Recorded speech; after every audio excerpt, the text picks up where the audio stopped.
Alors dimanche, toute la Hongrie aura retenu son souffle jusqu'au bout. Dimanche soir, l'opposition a espéré un taux de participation historique depuis 20 ans, et ça a été le cas, et qui permettrait d'entamer substantiellement la cuirasse de l'homme fort de la Hongrie, Viktor Orban, et de son parti, le Fidesz. Donc vous l'avez dit, Nadia, il a remporté une majorité confortable.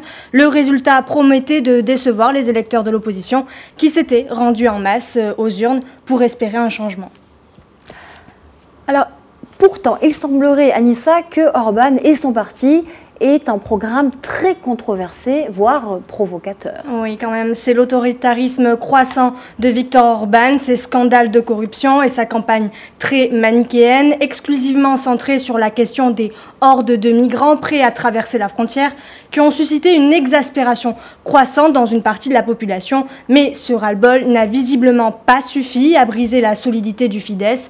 À sa tête, Orban s'est affirmé comme le leader d'une révolution nationale conservatrice européenne qui place au cœur de sa campagne la bataille contre l'immigration et la défense des prérogatives de l'État-nation contre les diktats de Bruxelles. Alors, même si des voix s'élèvent contre lui, Nadia, l'opposition est fragmentée et faible et incapable de contrer efficacement le Fidesz. Alors le programme ultra-conservateur de Viktor Orban et ses sorties un petit peu controversées semblent séduire, et pas seulement en fait en Hongrie. Non, pas seulement en Hongrie. Alors, Viktor Orban est un admirateur revendiqué du président russe Vladimir Poutine, chantre d'une démocratie illibérale et fer de lance de la lutte contre l'immigration en Europe. D'ailleurs, on peut y voir un lien. Vladimir Poutine est cité en exemple par les droites populistes européennes. Viktor Orban a depuis 2010 assumé un style de gouvernement limitant certaines libertés au nom de l'intérêt national, reprise en main de l'économie, des médias, de la justice, défenseur autoproclamé d'une Europe chrétienne. Viktor Orban s'est également distingué par une rhétorique xénophobe et machiste et misogyne. Dernier exemple en date, le Premier ministre a introduit le sexisme dans les programmes éducatifs nationaux et incite les femmes à rester au foyer et à faire des enfants, Nadia. Oui, dans les manuels scolaires, donc au cœur de l'Europe. On termine avec l'Union européenne, Anissa, qui semble complètement impuissante.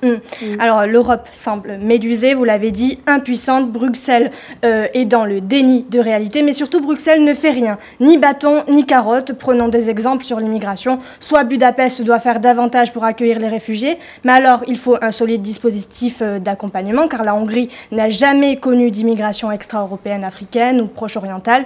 Soit elle n'accueille que peu de migrants, comme c'est le cas aujourd'hui. Et dans ce cas, on ne peut décemment pas laisser Viktor Orban déblatérer sur une prétendue invasion musulmane.